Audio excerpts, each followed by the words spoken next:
इस वीडियो में हम लोग क्वांटम संख्याओं में चक्रण क्वांटम संख्या और उसके भाग का अध्ययन करेंगे।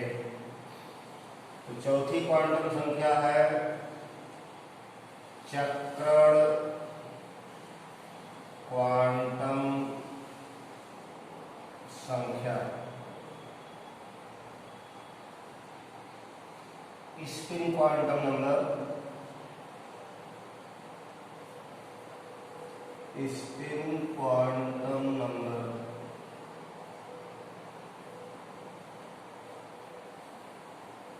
यह क्वांटम संख्या इलेक्ट्रॉन के स्पिन या चक्रण अवस्थाओं को निरूपित करती है। इलेक्ट्रॉन दो प्रकार की गतियां करते हैं, एक चक्रण और एक ऑर्बिटल गति। तो इलेक्ट्रॉनों का जो चक्रण है वो दक्षिणावर्त या वामावर्त, क्लॉकवाइज या एंटी क्लॉकवाइज हो सकता है। इसलिए चक्रण क्वांटम संख्या के दो मान हैं, एक +12 और एक -12। ये दो स्पिन अवस्थाओं को निरूपित करते हैं। इलेक्ट्रॉन के दो चक्रण अवस्थाओं को निरूपित करते हैं। स्पिन क्वांटम संख्या को यश से व्यक्त करते हैं और इलेक्ट्रॉन अप स्पिन के लिए चक्रण क्वांटम संख्या का मान √2 और डाउन स्पिन के लिए ऋण लिया जाता है। इस तरह चौथी क्वांटम संख्या इलेक्ट्रॉन के स्पिन अवस्थाओं के लिए है, क्लॉकवाइज और एंटी क्लॉकवाइज स्पिन के लिए है। स्पिन अप √2, स्पिन डाउन ऋण1/2। इस तरह कुल 4 क्वांटम संख्याएं हैं जो इलेक्ट्रॉन के ऊर्जा और स्थिति का वर्णन करते हुए उनके स्पिन अवस्थाओं को निरूपित करती है। क्वांटम संख्याओं की गणना इस तरह करते हैं, जैसे आपसे कहा जाए कि मुख्य क्वांटम संख्या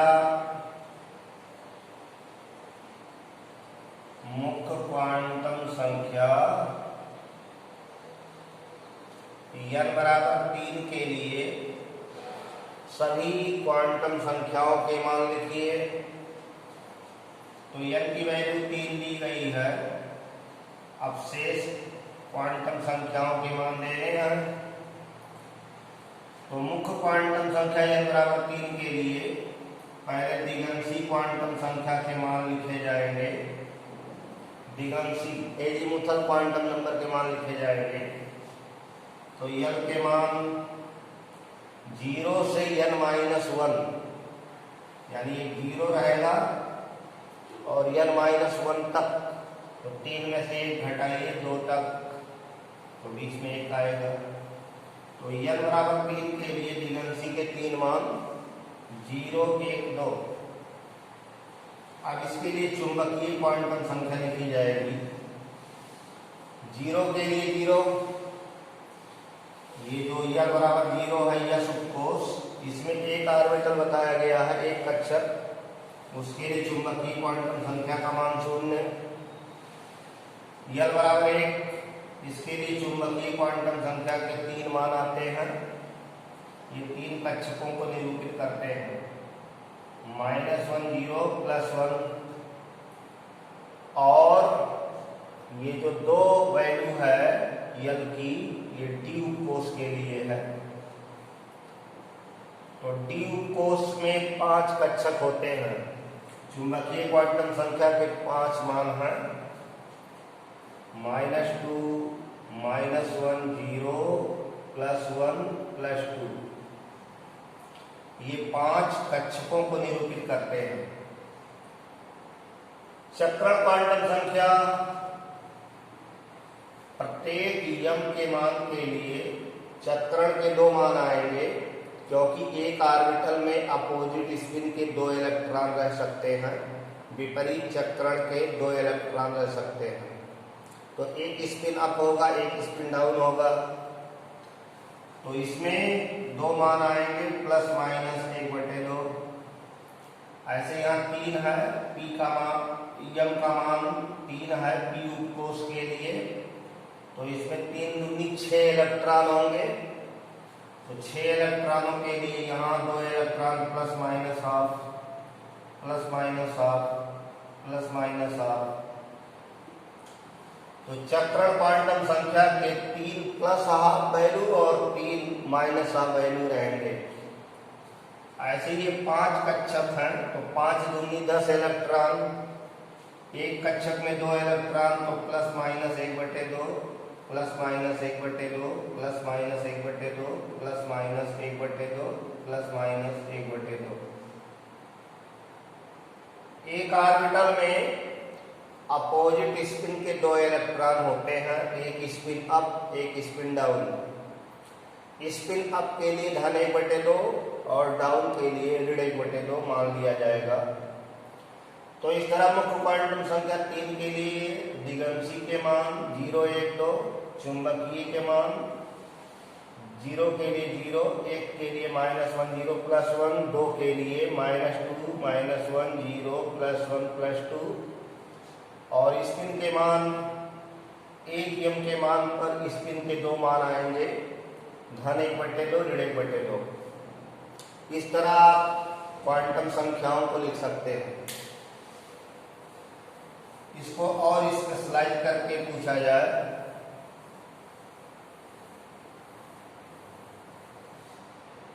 तो ये जानिए कि जैसे 3s है, उस 3 के साथ यस लगा है, तो मुख्य क्वांटम संख्या 3 है और यस के लिए दिगंशी का मान 0 रहेगा। तो मुख्य क्वांटम संख्या 3 के लिए दिगंशी के वैसे 3 मान हैं, 0, 1, 2, लेकिन जब यहाँ यस उपकोष लिखा होगा तो केवल 0 लिखा जाएगा, यानी 0 मान केवल यस उपकोष को व्यक्त करता है। 3p के लिए यल 3 रहेगा, यल 1 रहेगी। 3d के लिए यल 3 रहेगा, यल 2 रहेगी। तो तीसरे कोष में केवल 3 ही उपकोष होंगे, sp_d, चौथा नहीं आएगा, यानी 3f नहीं हो सकता। मुख्य क्वांटम संख्या 3 के लिए दिगंशी के 3 मान हैं जो sp_d को निरूपित करते हैं, उसमें f नहीं आएगा। इसी तरह मुख्य क्वांटम संख्या 4 के लिए जैसे 4s दे दिया जाए, तो 4s में मुख्य क्वांटम संख्या 4 रहेगी, लेकिन दिगंशी यस के लिए 0। 4p है तो यल की वैल्यू 4, यल की वैल्यू 1। 4d है, यल की वैल्यू 4, यल की वैल्यू 2। 4f है, यल की वैल्यू 4, यल की वैल्यू 3। तो इस तरह मुख्य क्वांटम संख्या 4 में दिगंशी क्वांटम संख्या के 4 मान हैं, 0, 1, 2, 3, जो sp_d_f 4 उपकोषों को निरूपित करते हैं। तो चौथे कोष में 4 उपकोष रहेंगे, तो 4 उपकोष चौथे से आएगा, यानी 5वें में यफ आएगा, चौथे में यफ आएगा, लेकिन चौथे से पहले यफ नहीं आएगा।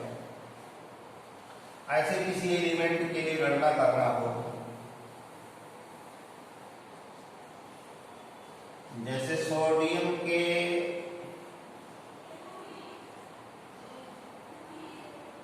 11वें इलेक्ट्रॉन के लिए 11वें इलेक्ट्रॉन के लिए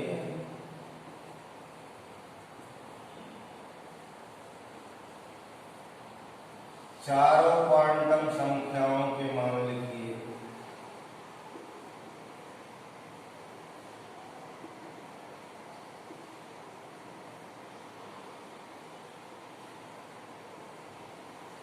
अब इसमें सोडियम का परमाणु क्रमांक 11 होता है, यानी सोडियम में कुल 11 इलेक्ट्रॉन हैं। तो इलेक्ट्रॉनिक कॉन्फ़िगरेशन लिखा जाएगा sp-df में 11 इलेक्ट्रॉनों का कॉन्फ़िगरेशन होगा 1s2 2s2 2p6 3s1। 11वां electron 3s में है, 11वें इलेक्ट्रॉन के लिए पूछा गया है, तो 11वां इलेक्ट्रॉन 3s में है। तो इसमें आपको चारों क्वांटम संख्याएं बताने हैं। तो 11वें इलेक्ट्रॉन के लिए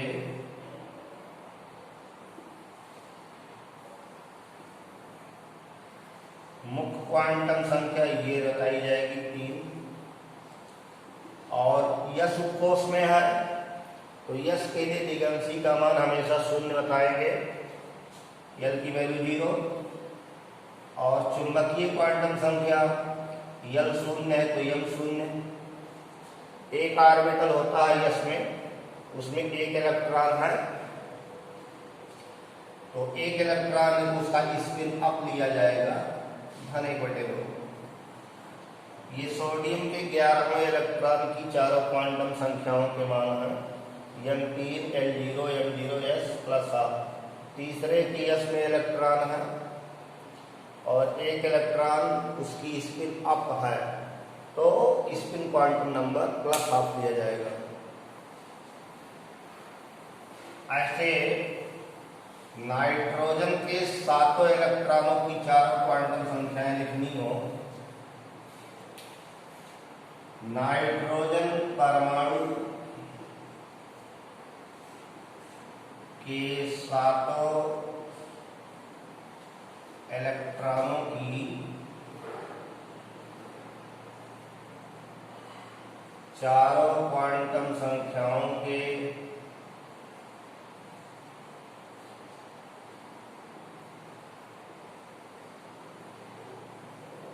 मान लिखिए। तो नाइट्रोजन परमाणु में 7 इलेक्ट्रॉन है, 7 इलेक्ट्रॉन की बतानी है।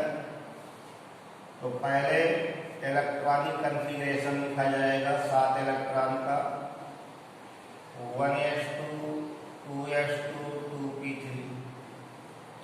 7 इलेक्ट्रॉन है, s में एक ऑर्बिटल, तो स्पिन अप और डाउन।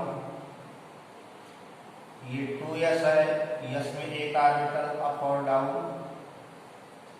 p में 3 ऑर्बिटल और 3 इलेक्ट्रॉन तो एक एक भरे जाते हैं।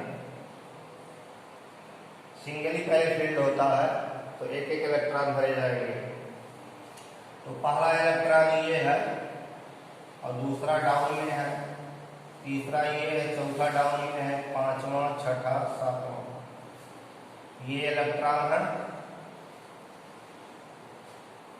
जब भी आपको p d f इन सब के लिए क्वांटम संख्याओं के मान लिखने हो तो p के लिए m का मान यहाँ लिख लीजिए, जैसे -1 0 +1 या +1 0 -1। अब पहला इलेक्ट्रॉन ये है अप स्पिन वाला जो 1s में है। तो प्रथम इलेक्ट्रॉन के लिए, नाइट्रोजन के पहले इलेक्ट्रॉन के लिए 1s में है तो n का मान 1 रहेगा। s में है तो l 0 बताएंगे, l 0 m 0 रहेगा। पहले इलेक्ट्रॉन की स्पिन अप है तो (1/2) बताएंगे। ये पहले इलेक्ट्रॉन की चारों क्वांटम संख्या हो गई। द्वितीय इलेक्ट्रॉन के लिए, दूसरे इलेक्ट्रॉन के लिए बताना है। ये दूसरा इलेक्ट्रॉन डाउन है, 1s में ही है, तो n = 1 n = 0 m = 0 spin down हो जाएगी। तीसरे इलेक्ट्रॉन के लिए, तृतीय इलेक्ट्रॉन के लिए, तीसरा इलेक्ट्रॉन 2s में पाया जा रहा है तो n = 2 हो जाएगा। s है तो n 0 रहेगा, m 0 रहेगा और स्पिन अप है (1/2). चतुर्थ इलेक्ट्रॉन के लिए चौथा इलेक्ट्रॉन ये है डाउन स्पिन वाला, N2 बताएंगे, L0 M0 स्पिन डाउन। तो इस तरह चौथे इलेक्ट्रॉन का हो गया।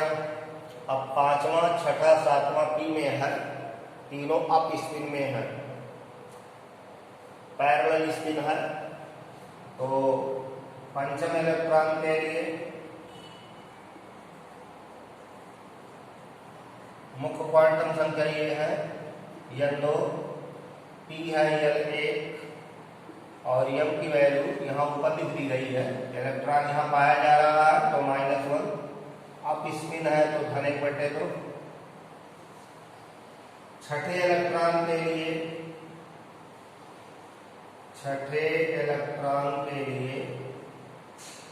N = 2, L = 1, M = 0 यहाँ है और स्पिन अप है (1/2). और सातवें इलेक्ट्रॉन के लिए नाइट्रोजन के सातवें इलेक्ट्रॉन के लिए N2, L1, M+1 और स्पिन (1/2).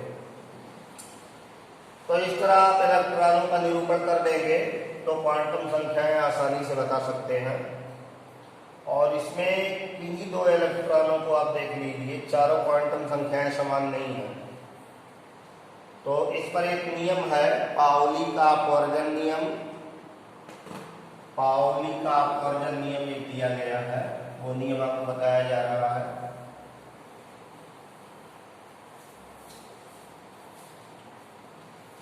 पाउली का या पाली लिखते हैं अपवर्जन नियम।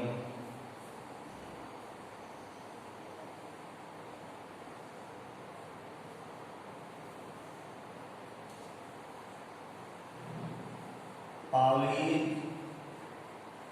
Exclusion principle.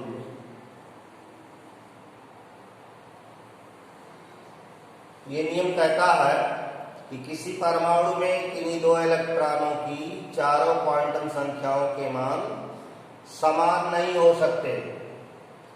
यदि तीन क्वांटम संख्या N, L, M के मान एक समान है तो चौथी क्वांटम संख्या जरूर भिन्न होगी। यानी दो इलेक्ट्रॉन अगर एक ही ऑर्बिटल में पाए जा रहे हैं तो एक अप स्पिन में होगा, एक डाउन स्पिन में होगा, एक क्लॉकवाइज चलेगा, एक एंटी क्लॉकवाइज चलेगा। इसलिए किसी ऑर्बिटल में, किसी कक्षक में दो से ज्यादा इलेक्ट्रॉन और अपोजिट स्पिन के उससे ज्यादा आप नहीं भर सकते। किसी कक्षक में इलेक्ट्रॉनों की अधिकतम संख्या दो से ज्यादा नहीं हो सकती। पाउली का अपवर्जन नियम यही है। किसी परमाणु में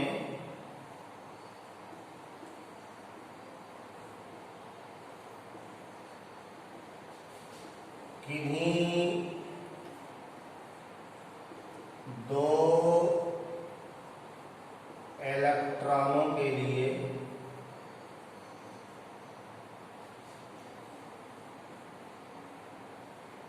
चारों क्वांटम संख्याओं का मान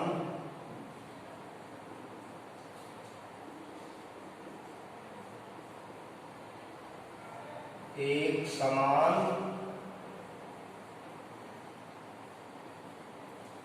नहीं हो सकता है।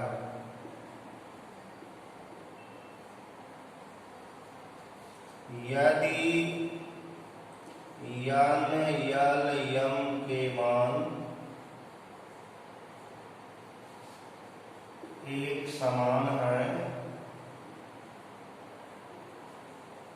तो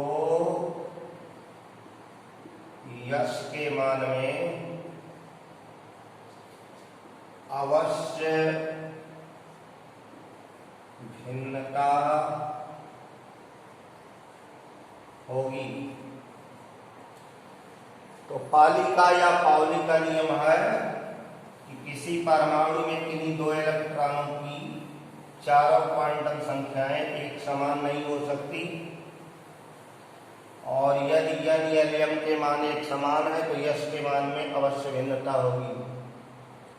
No two electrons within the same atom can have the same values for 4 quantum numbers। किसी परमाणु में किन्हीं दो इलेक्ट्रॉनों के लिए चारों क्वांटम संख्याओं के मान एक समान नहीं हो सकते। तो पाउली का नियम या पाउली का नियम एक्सक्लूड करता है कि किसी ऑर्बिटल में आप दो से ज्यादा इलेक्ट्रॉन नहीं भर सकते। जैसे 1s है तो 1s2 कर सकते हैं, जैसे 1s1 1s2 ये कॉन्फ़िगरेशन हो सकता है, लेकिन 1s3 नहीं हो सकता। एक ऑर्बिटल में आप 3 इलेक्ट्रॉन नहीं भर पाएंगे, केवल 2 ही इलेक्ट्रॉन भर सकते हैं, वो भी अपोजिट स्पिन के। एक अप स्पिन वाला होगा तो एक डाउन स्पिन वाला होगा। जैसे 4s2 कॉन्फ़िगरेशन के 2 इलेक्ट्रॉनों के लिए दोनों इलेक्ट्रॉन 4s में पाए जा रहे हैं, तो दोनों इलेक्ट्रॉनों की चारों क्वांटम संख्याएं देखी जाए। प्रथम इलेक्ट्रॉन के लिए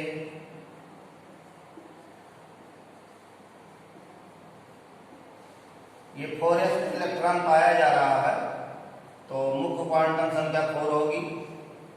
s में पाया जा रहा है तो दिगंशी 0, और दिगंशी 0 तो चुंबकीय 0, और स्पिन पहले इलेक्ट्रॉन का अप रहेगा, अप स्पिन। तो 4s विन्यास के पहले इलेक्ट्रॉन के लिए n की value 4, l equal to 0, m equal to 0, s equal to plus half.